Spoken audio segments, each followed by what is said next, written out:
Hello student, class 12 physics class में previous lecture में हम लोग रिफ्लेक्शन ऑफ लाइट पर डिस्कस किए थे। आज की जो टॉपिक है numerical based on reflection of light of plane surface.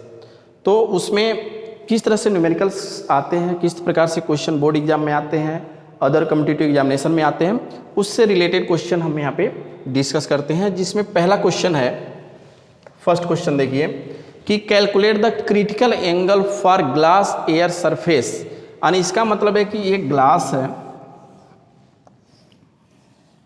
एक ग्लास है surface, if ray of light which incident in air on the glass surface is deviated through 15 degree when angle of incident is 45 degree. यानी यहाँ एक light की raise यहाँ incident कर रही है। अब जहाँ इंसिडेंट करेगा वहाँ एक नॉर्मल रे ड्रा करेंगे और ये जो इंसिडेंट कर रही है कितने डिग्री पे, 45 डिग्री पे। अब यहाँ पे एक चीज़ देखिए, ये लाइट की रेज अगर डेविएट नहीं होती यानी बेंड नहीं होती तो सीधे निकल जाती है ऐसे, लेकिन चूंकि यह एयर है और ये आपका ग्लास है, डेंसर रेयर मीडियम है, डेंसर मीडियम है, तो जब रेयर से डेंसर में आएगा तो नॉर्मल की तरफ बेंड हो जाती है। तो बेंड कितनी हो रही है, 15 डिग्री।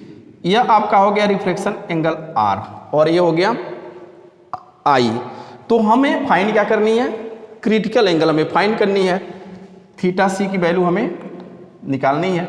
लेकिन हम जानते हैं क्या,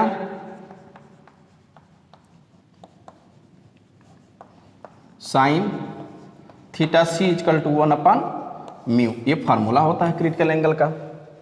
लेकिन ये म्यू क्या होता है, रिफ्रैक्टिव इंडेक्स ऑफ मीडियम होता है, लेकिन ये ग्लास है, इसका रिफ्रैक्टिव इंडेक्स हमें पता नहीं है।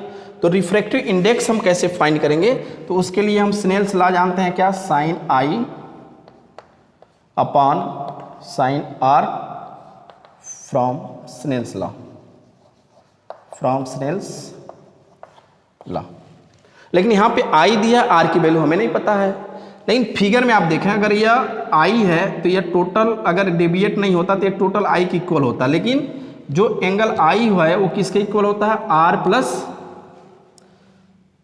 डेल्टा। ये डेविएटेड एंगल है, आर प्लस डेल्टा के इक्वल होता है। या यहाँ पे डेल्टा की वैल्यू देखिए, आई की वैल्यू कितना दिया है, 45 डिग्री, आर प्लस डेल्टा यानी 15 डिग्री। अब इसको इधर लाएंगे तो 45 माइनस 15 इक्वल टू आर, या आर की वैल्यू कितनी हो गई, 30 डिग्री। आर की वैल्यू हमें मिल गई कितना, 30 डिग्री। अब यह वैल्यू अगर इसमें हम रखते हैं तो क्या मिलेगा, mu equal to sine 45 degree और आर की वैल्यू क्या मिला, साइन 30 डिग्री। अब म्यू इक्वल टू इसकी वैल्यू होती है 1/√2 इंटू इसकी वैल्यू होगी 1/2, ऊपर ले जाएंगे तो क्या 2/1, या इसी को लिख सकते हैं 1/√2, इसी में √2 से मल्टीप्लाई कर दीजिए या डिवाइड कर दीजिए, तो इसकी वैल्यू हो जाएगी म्यू इक्वल टू 2√2 मल्टीप्लाई करेंगे तो 2 हो गया, 2 से 2 कैंसिल। यानी जो म्यू की वैल्यू निकला, म्यू इक्वल टू क्या निकला, √2। यानी ये जो ग्लास है, ग्लास का जो रिफ्रैक्टिव इंडेक्स है वो कितना है, √2। हमें क्रिटिकल एंगल हमें निकालनी है, तो अब आप वैल्यू यहाँ पुट कर दो, sine theta c equal to 1/√2 और साइन किस डिग्री की वैल्यू √2 होती है, 45, यानी थीटा सी इक्वल टू कितना हो गया, 45 डिग्री। That is answer. ये फर्स्ट क्वेश्चन का आंसर हो गया, इसका स्क्रीनशॉट ले लीजिए।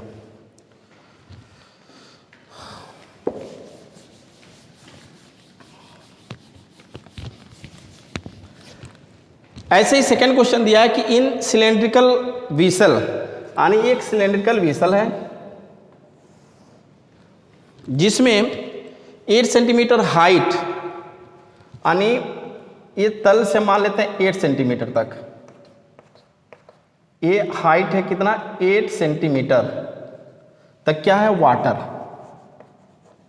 वाटर है। उसके बाद कह रहा है कि अब 8 सेंटीमीटर तक वाटर है।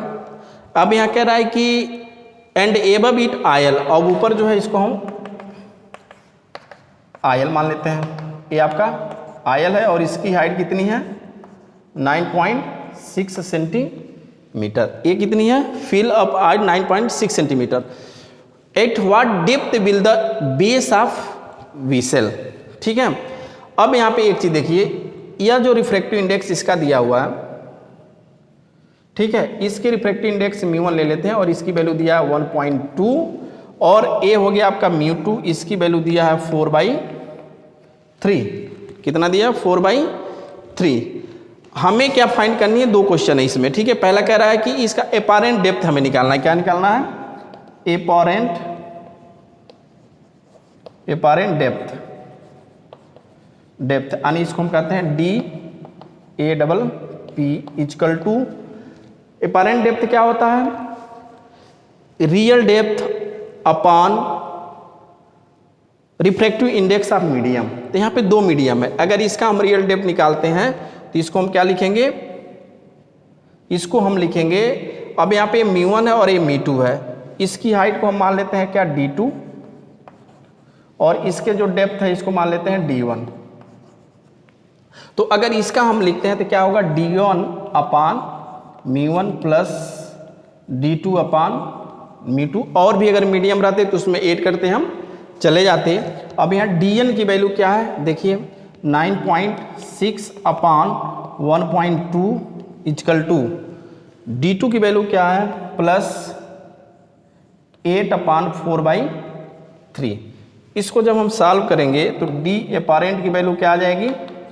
9.6, इसको लिख सकते हैं 96 अपान 12 प्लस ये ऊपर आ गया 24 अपान 4, 12 8 जा 96, 4 6 जा 24, यानी D एपारेंट की जो वैल्यू आई कितनी आई? 28 और 6 कितना हो गया? 14 सेंटीमीटर आपकी ये वैल्यू हो गई। ठीक है, ए एपारेंट यानी जो बेस होगा उसका, उसको एपारेंट जो दिखाई देगा वो आपका 14 सेंटीमीटर होगा। अब यहाँ पे कह रहा है कि फिर from the top what will be the apparent shift. Apparent shift हमें निकालनी है, तो एपारेंट शिफ्ट क्या हो जाएगा? इसको हम कहते हैं एपारेंट डिस्प्लेसमेंट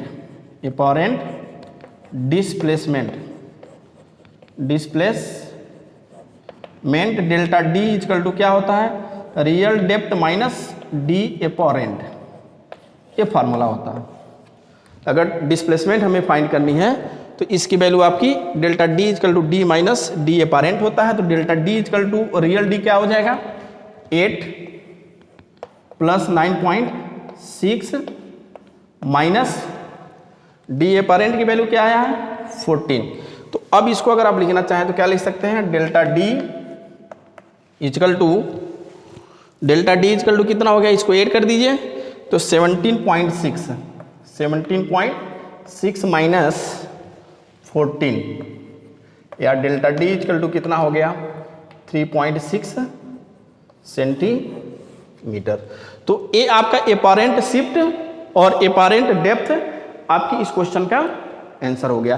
तो रिफ्रैक्शन ऑफ लाइट के बेस पे या फिर हर टॉपिक पे किस तरह से क्वेश्चन बोर्ड में आते हैं, सारे टॉपिक पे ऐसे ही प्रैक्टिस सेट अब स्टार्ट हो चुका है। आगे और भी चीज़ों को देखने के लिए आप चाहें तो चैनल को सब्सक्राइब कर लें, बाकी शेयर भी कर देंगे तो और बढ़िया रहेगा। आज के लिए बस इतना ही। Thank you.